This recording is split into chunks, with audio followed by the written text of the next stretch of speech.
Alex Ayala, ginulat ang mga established tennis stars sa kanyang unexpected popularity na abot hanggang Miami Open. In her match versus Magda Linette, ay halos na sold out na ni Alex ang grandstand, kaya how much more sa next round para sa round of 16 na kung saan makakalaban ni Alex ang isang napakagaling na legendary player ng Czech Republic na si Karolina Muchova. Hindi malayong magiging sold out ang laban at lalabas ang mga fans ni Alex bukas. Well, yan ang ating pag-uusapan in this video. Pero bago yan, makikisuyo po muna kami na sana i-share nyo ang aming video at pakiclick ang like and subscribe button, pati na rin ang notification bell. Salamat po. Buong Miami Open na patigil, pero hindi dahil sa rally, kundi dahil sa ingay ng crowd para kay Alexandra Ayala. Hindi na ito normal, hindi na ito typical tennis atmosphere. Ito na yung level na parang concert. Tickets ubos agad, pila parang world tour at stadium energy na kahit mga veteranong players napapalingon. Isipin mo to, mula pa lang sa opening rounds, ang mga session ni Alex, sold out within hours. General admission, courtside, VIP, walang natira. Nag-crash pa ang ticketing site sa dami ng fans na nag-uunahan. At sa secondary market, presyo biglang sumipa. Parang hindi tennis match ang binibenta, kundi headline event.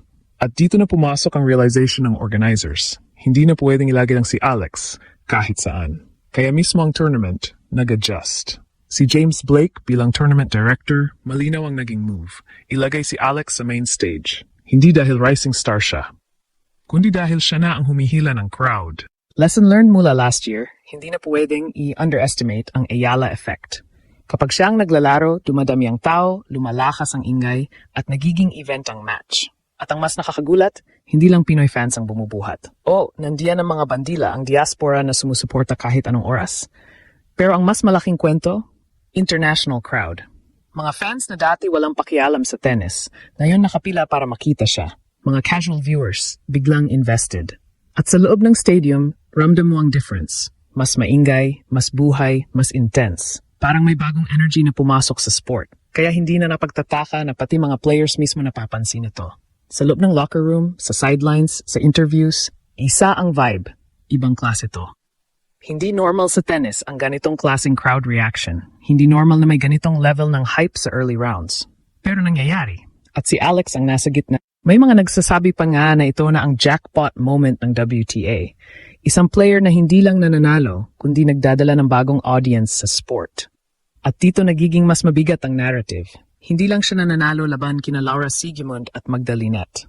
Hindi lang siya umaabot ng round of 16 ulit. Pinabago niya ang atmosphere ng torneo. Pinabago niya kung paano tinitingnan ang women's tennis. At higit sa lahat, pinabago niya kung sino ang dapat panoorin. Ngayon, papasok siya sa susunod na laban kontra kay Karolina Muchova. At ang tanong ng buong mundo, sold out na ba ulit? Sa takbo ng hype, sa lakas ng momentum, sa dami ng gustong makasaksi, hindi na yan tanong, expectation na yan. Kasi sa puntong ito, hindi na lang siya player sa draw. Kung akala mo hype lang to, nagkakamali ka. Ang nangyayari ngayon kay Alex sa Miami Open ay hindi na simpleng breakout story. Isa na itong takeover. Hindi lang siya nananalo. Siya na mismo ang nagdidikta kung saan umiikot ang attention ng buong torneo. Sa bawat laban niya, may kakaibang energy na agad nararamdaman. Parang may hinihintay na moment ang buong crowd at kapag dumating yon, sabay-sabay itong sumasabog. Mapapansin mo, habang papalapit ang oras ng kanyang match, unti-unting nagbabago ang atmosphere sa venue. Hindi lang napupuno ang seats. Umaapaw ang excitement. May mga fans na maagang pumipila, may mga hindi na makapasok pero nananatili pa rin sa paligid at may mga bagong viewers na dati hindi naman sumusubaybay sa tennis pero ngayon biglang invested na invested. Hindi ito normal na eksena sa tennis at doon mo makikita kung gaano kalaki ang epekto ni Alex sa torneo. Naging turning point ang sunod-sunod niyang panalo laban kina Laura Siegemund at Magda Linette. Doon tuluyang nag-shift ang tingin sa kanya mula sa pagiging promising young player. Naging sentro siya ng usapan. Hindi na siya basta bahagi ng draw. Siya na ang dahilan kung bakit may buzz ang bawat araw ng torneo. At dahil dito, napilitan ding mag-adjust ang organizers. Mas malaking court, mas prime na schedule, mas spotlight. Dito nabuo ang tinatawag na Ayala effect. Isang bagay na bihira sa tennis, kung saan ang isang player ay hindi lang nananalo kundi nagdadala ng bagong audience at bagong enerhiya sa sport. Sa bawat rally, mas maingay ang crowd. Sa bawat puntos, mas intense ang reaksyon. Parang hindi na regular match ang pinapanood, parang may mas malaking nangyayari sa harap nila. At sa ganitong sitwasyon, hindi lang kalaban ang hinaharap ng mga players na makakatapat niya. Buong stadium ang kalaban nila. Dahil habang lumalakas ang suporta kay Alex, mas lalo siyang nagiging delikado. Hindi lang dahil sa kanyang laro, kundi dahil sa momentum na dala niya.